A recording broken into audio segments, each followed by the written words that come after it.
So here I am today in the clothes of the oppressor.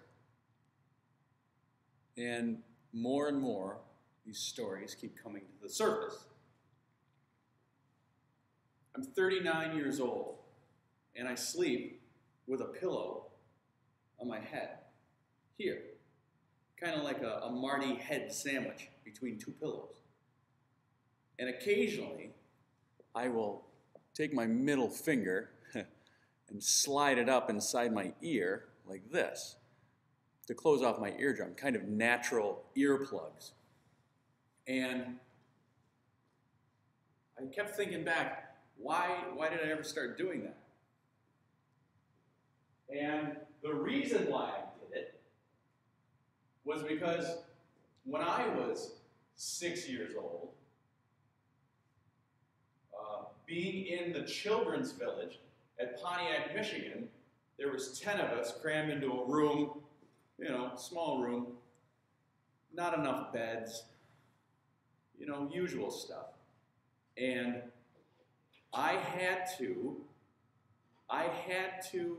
put my finger and my pillow over the ear so that I could sleep, because I was tired of listening to the kids crying and screaming, saying, "I want my mommy." And I don't know if you've ever seen a child who gets to a point of fear and panic that he stands there for days looking through a window this big where the adults are looking in to see how the kids are doing, but standing at that door and screaming, "I want my mommy."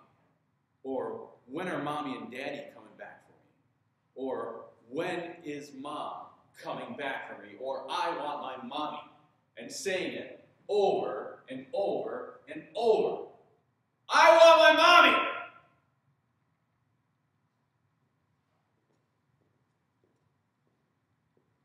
I want my mommy. And when you say the word "or mother," and when you say the word mother when you're a spirit, it takes on a whole new context. So I recognized that in the other kids, but I didn't recognize it in myself. I was one of those kids standing at the door doing that. And pretty soon you can't cry because there's no tears left. And you can't scream because your voice is gone. So they've taken tears and they've taken your voice as well. So you're just catatonic. You're just catatonic, and you just want to go lay on the bed and do nothing. And just lay there. And I got to a point where I just put a pillow over my ear like this and curled up into the ball like this in the middle of my bed and wrapped my blankets around me and was catatonic. That leaves an impression. So that's why I'm so weird. People always tell me, "Marty, you're weird. You're weird, you're weird." I'm like, let's go back and revisit the issues that made Marty weird, and then maybe there'll be some allowances given. I'm tired of being weird. I don't like it. I didn't ask to be this way, but you're stuck with me. So visiting some of these issues again and remembering that pulls to mind other stories that I've heard that are exactly the same thing. And the reservation is filled with them. The reservations are filled with them. And beyond the reservations, America is filled with orphans who go through traumatic stories of being pulled away from their families and being forced to deal with the consequences because nobody else wants to assume responsibility for it. It's a problem. It's a big issue. I look at the kids on the planes coming back from Haiti, the orphans coming back from Haiti. Can you imagine just for 1 minute that your city has been destroyed, your family's been killed, you've never been off the island before in your life, and some stranger that you know is coming, is picking you up, is putting you on some big, giant, white bird and flying you to a place where the temperature is 30 degrees or whatever. Can you imagine the trauma and the fear that these kids cannot express? I can't imagine that. I don't think you can imagine it too, unless maybe you've been there. So, the other thing I want to talk about is that there's a lot of weird people out there. There's a lot of weird Indians. There's a lot of weird non-Indians. And chances are, the reason why they're weird is because the trauma that's been inflicted upon them, and I'm going to go back again and say that this is an alcohol issue in many ways, which is alcohol turns people into assholes. Period. Maybe not everybody, but the people who are victims of trauma, in their efforts to try to medicate themselves or not deal with emotional trauma, always gets to a point where things get out of control. And I did as well. And that's why when I was drinking, I would get a good hour and a half of drinking in, and my body would convert that alcohol into sugar, and I would freak out. Freak out. And I would try to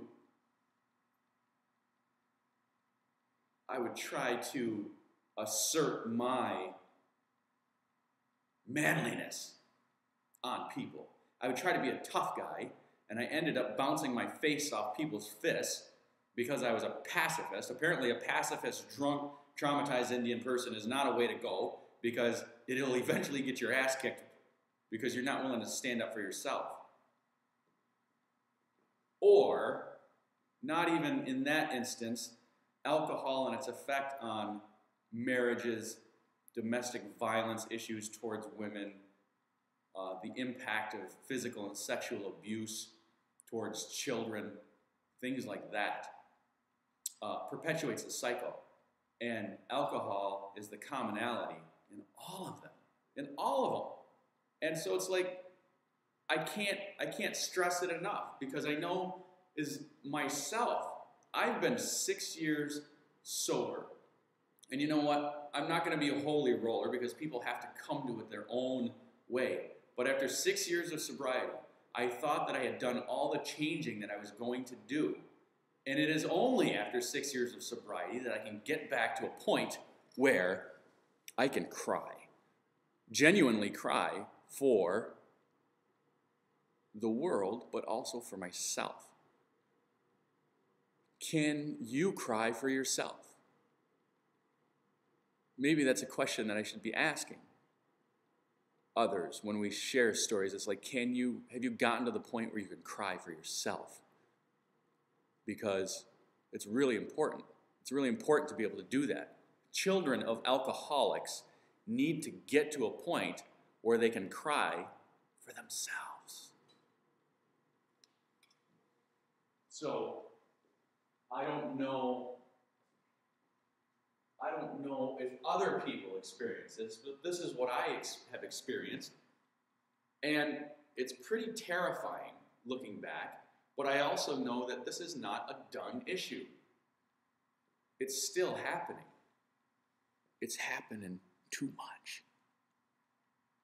So, that's my rant for the day.